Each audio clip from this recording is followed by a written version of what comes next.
दोस्तों, स्वागत है आपका मेरे एसएससी इंडिया चैनल पर। आशा करता हूँ आप अच्छे होंगे। आज हम मैथ के कुछ महत्वपूर्ण क्वेश्चन को डिस्कस करेंगे जो रेलवे, एसएससी, बैंक या अदर गवर्नमेंट कॉम्पिटिटिव एग्ज़ाम में बार बार पूछे जाते हैं। तो चलिए वीडियो शुरू करते हैं।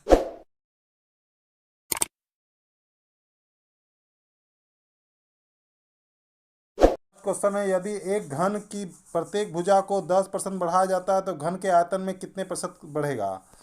तो चलिए क्वेश्चन लगाते हैं। घन क्या होता है पहले ये देख लेते हैं। घन एक ऐसी 3D आकृति होती है, ठीक है। इसका आयतन क्या होता है, इसका आयतन होता है v बराबर अगर इसकी एक भुजा दी है, मान लेते हैं a, तो a का क्यूब होगा, ठीक है। और इसका वक्र पृष्ठ क्षेत्रफल क्या होता है, 6 गुणे भुजा का स्क्वायर, ठीक है।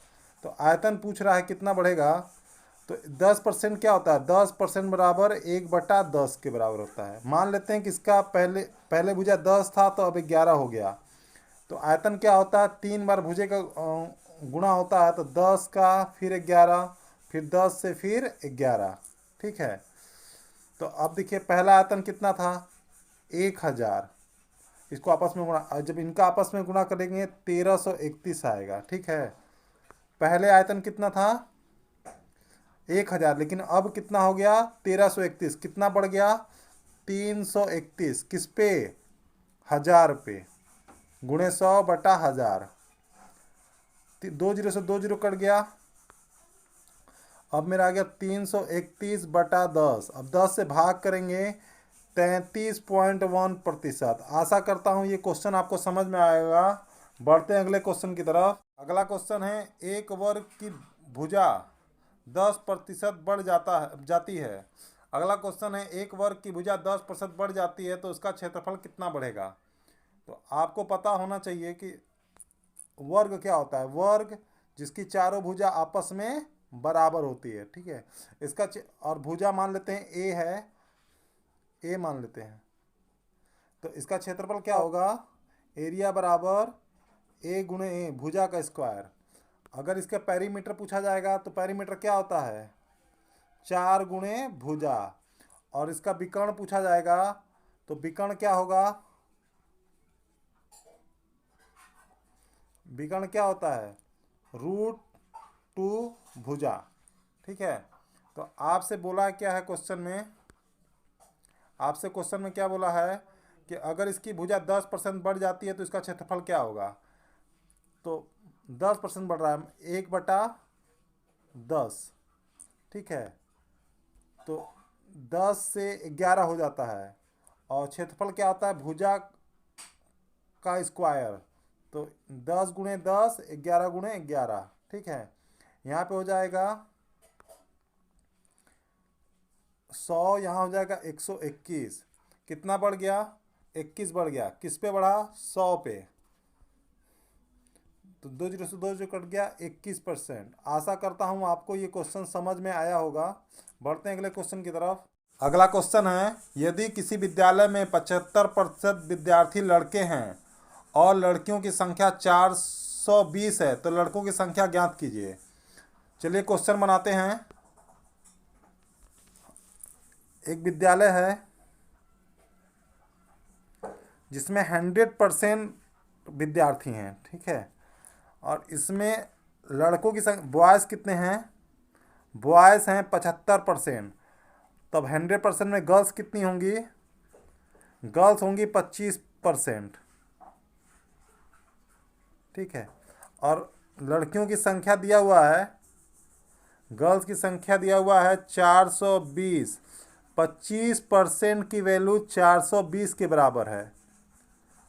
और आपको लड़कों की संख्या पता करनी है तो 1% की पहले वैल्यू निकालेंगे, 420/25, ठीक है। और फिर आपको कितने परसेंट की वैल्यू निकालना है, 75% की। तो 75% की वैल्यू क्या हो जाएगी, 420/25 गुणे 75।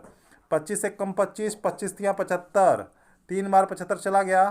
तो आंसर क्या होगा, 420 गुणे 3, 0 से 0, 3 दूनी 6, 4 तिहाई 12, 1260 बॉयज़ हैं। आशा करता हूँ आपको ये क्वेश्चन समझ में आ गया होगा। बढ़ते हैं अगले क्वेश्चन की तरफ। क्वेश्चन है, एक गांव में 30% लोग शिक्षित हैं। यदि गांव की कुल जनसंख्या 6600 है तो गांव में अशिक्षित लोगों की संख्या बताइए। तो चलिए क्वेश्चन बनाते हैं। गांव की जनसंख्या टोटल कितनी है? 100%। और 100% की वैल्यू कितना दिया है आपको? 6600। ठीक है। शिक्षित लोग कितने हैं? 30% हैं। तो अशिक्षित लोग कितने होंगे?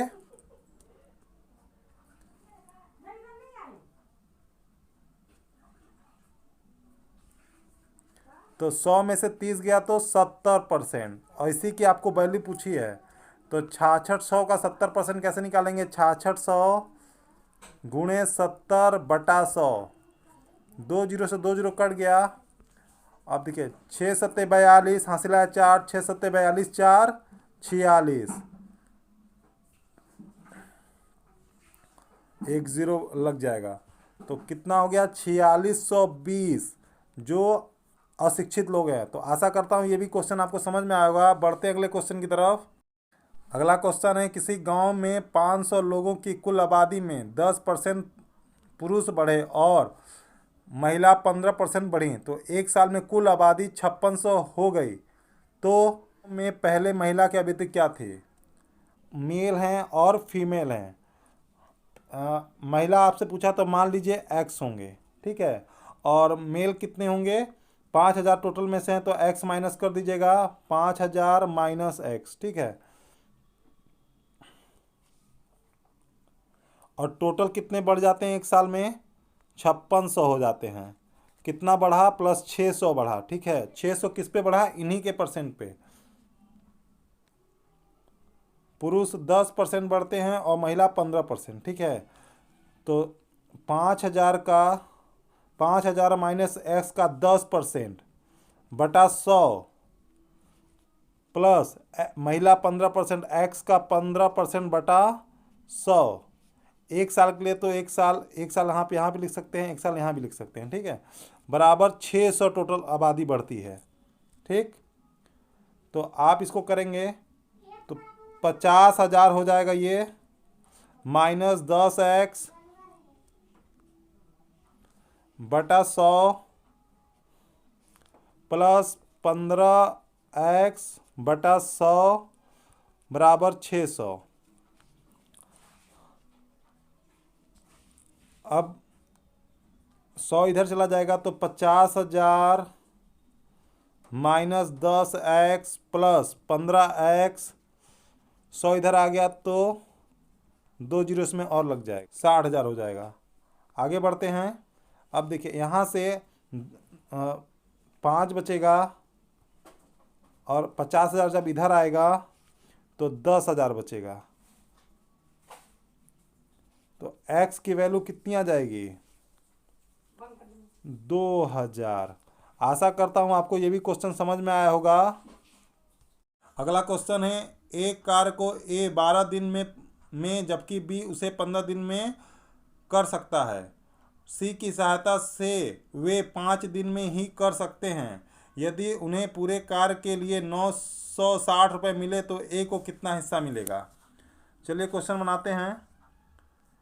ए 12 दिन में पूरा करता है, बी 15 दिन में पूरा करता है और सी की सहायता से ए प्लस बी और सी की सहायता से 5 दिन में पूरा करते हैं। अब इनका एलसीएम ले लीजिए तो एलसीएम आएगा 60 प्लस 5 ए काम करता है प्लस 4 बी काम करता है और ए बी सी सब मिल प्लस 12 काम करते हैं। ठीक है। Plus 12 total A plus B plus सी। अगर ए 5 करता है, बी 4 करता है तो सी 3 करेगा क्योंकि तीनों मिलकर 12 काम करते हैं। तो अब पैसा टोटल कितना मिला? 960 रुपये। तो इन तीनों की वैल्यू 12 की वैल्यू 960 के बराबर है, तो 1 की वैल्यू क्या होगी? 1 की वैल्यू 960 बटे 12, 12 से करते 12 अट्ठे 96, 80 रुपये। तो ए का पूछ रहा है, तो ए को कितना काम करता है? ए करता है 5, तो 5 से 80 में गुणा कर दीजिए, 400 रुपये। अगर बी का पूछता, बी 4 काम करता है, तो 4 से गुणा कर दीजिए 80 का, 320 रुपये। और सी 3 काम करता है, तो 3 से 80 का गुणा कर दीजिए, 240 रुपये। अगर इन आपको जोड़ेंगे तो टोटल पैसा आ जाएगा 960 रुपया। आशा करता हूँ आपको ये क्वेश्चन समझ में आया होगा। धन्यवाद।